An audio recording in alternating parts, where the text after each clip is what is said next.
You don't need Photoshop to make something incredible. I use this one free tool to create an entire Web3 world. This was my secret weapon.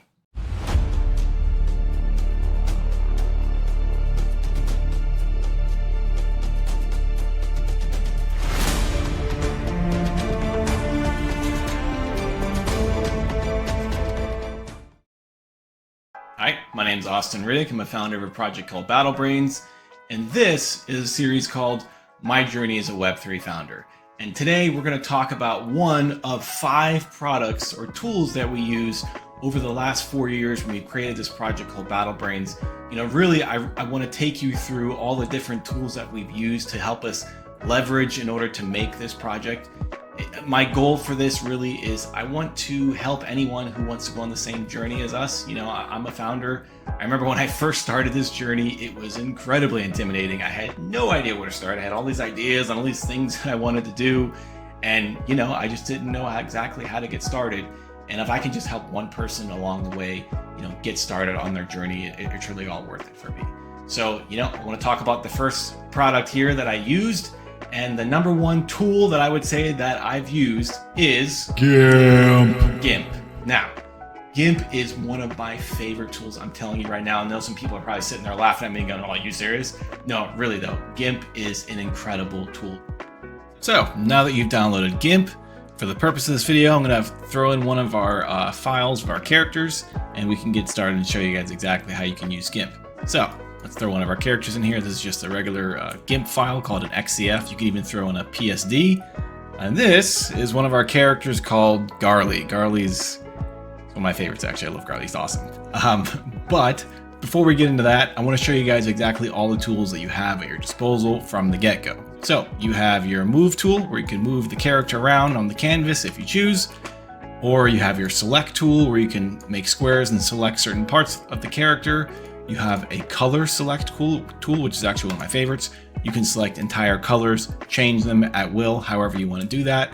You have the free character select tool or free select tool, also a great tool. You can select specific sections of the character.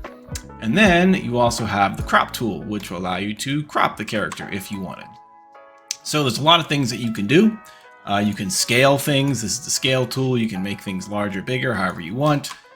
There's so many different tools here. The paint bucket tool, where you can just paint something white, whatever the case may be. You can erase things.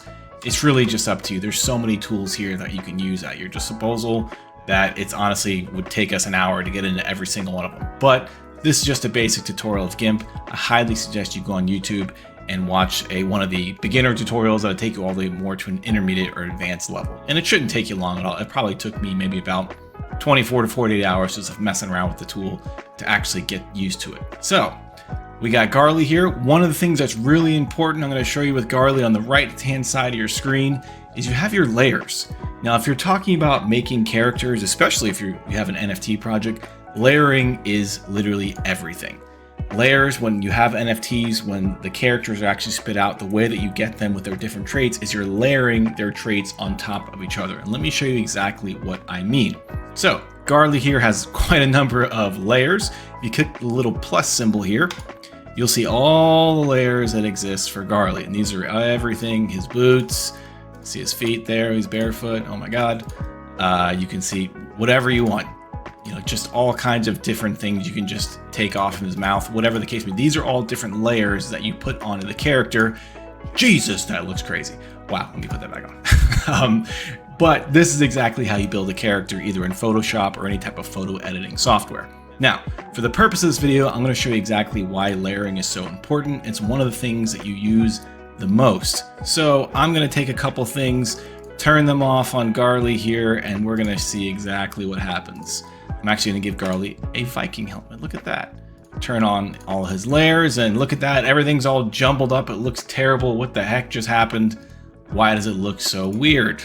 Now, looks like Garly's also off center as well. We move him there. That looks about right.